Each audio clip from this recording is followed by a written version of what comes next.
Coming up, he brought video games out of the arcade and into our homes. The father of video games, Nolan Bushnell, will be with us. Stay tuned for more Money for Breakfast.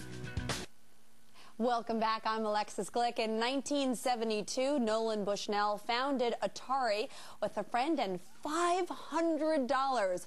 4 years later, he sold the video game pioneering company to Time Warner for $28 million and immediately began his next venture, Chuck E. Cheese. Here to talk about his legendary business career, the video game industry, and his newest venture, uWink, is the father of video games, Nolan Bushnell. Good morning. Good morning. My husband is so excited that I'm talking to you today. This is like his dream. He's Mr. Video Game Man.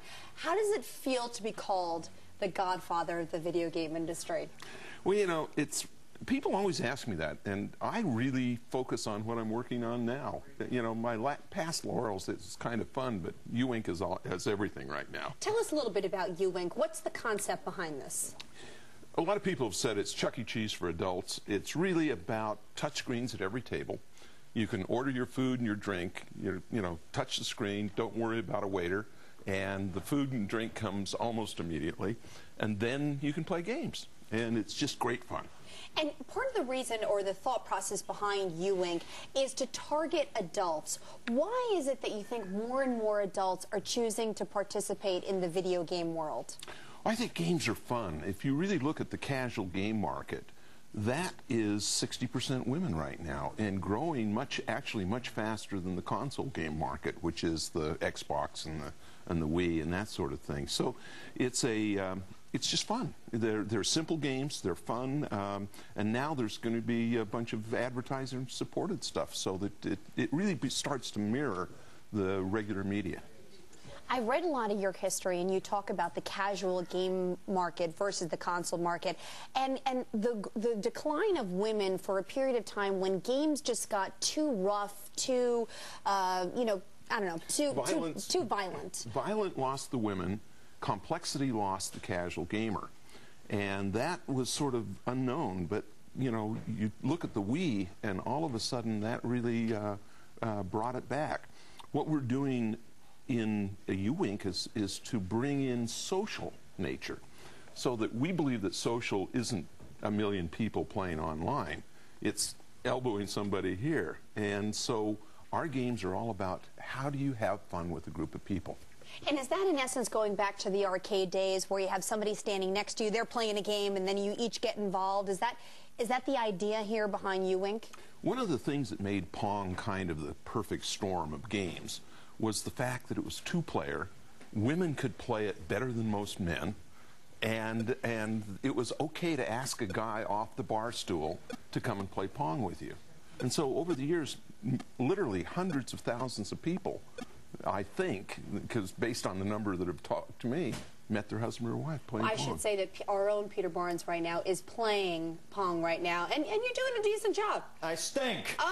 Nolan, get up here. Okay. You know, got it. Oh, pretty good there. So Nolan, just, you know, putting it in context of what's going on in the industry today, did you think that we would see this level of growth in the industry? Because almost everybody I know, for example, Guitar Hero, it is the hottest thing out there. This industry is pretty explosive. I actually thought it was going to be better. Really? If you really look at the gross numbers, there's only about 15 million people that support virtually all the casual game market.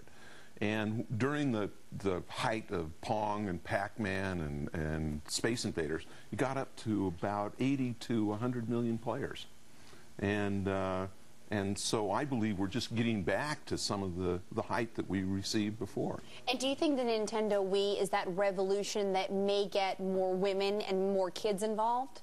I think the combination of restaurants like uWink, as we grow these things out, I think the fix of the economic model, like I'm on the board of a company called NeoEdge that's putting advertising within video games online, and I believe that some of those things will actually create a bigger and better market. And because once you get the economics right, then you get more money pouring into it and all that sort of thing. And then uWink is going to get social games, which brings back a lot of mothers and young adults and things like that that haven't played games for a while.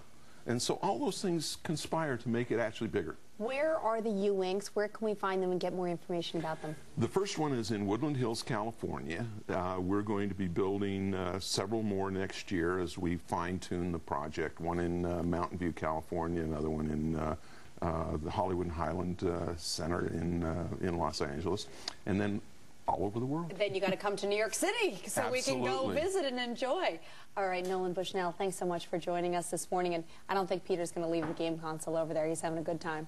He shouldn't. Okay, thanks so much. All right, let's check in with Robert Gray up at the Fox Business Desk.